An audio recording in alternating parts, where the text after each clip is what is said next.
Angin kencang merobohkan satu unit rumah panggung di lingkungan Bungung Bado, Kecamatan Binamu, Kabupaten Jeneponto.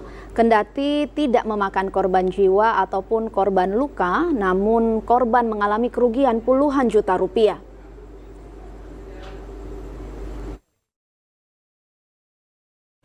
Satu unit rumah panggung di lingkungan Bungung Bado, Kecamatan Binamu, Kabupaten Jeneponto, roboh setelah diterjang angin kencang.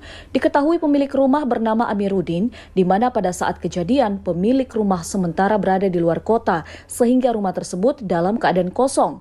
Pemilik rumah atau korban mengetahui rumahnya roboh setelah mendapat informasi dari pemerintah setempat. Kepala Lingkungan Bungung Bado, Basir, mengatakan bahwa beberapa hari terakhir angin kencang melanda Kabupaten Jeneponto. Setelah mengetahui adanya kejadian rumah roboh di wilayahnya, ia langsung mencari dan memberitahu pemilik rumah roboh tersebut. Setelah korban atau pemilik rumah menerima informasi bahwa rumahnya roboh diterjang angin kencang, ia langsung menuju ke Jeneponto untuk melihat kondisi rumahnya. Setelah tiba di lokasi, korban sudah mendapati rumahnya rata dengan tanah akibat diterjang angin kencang.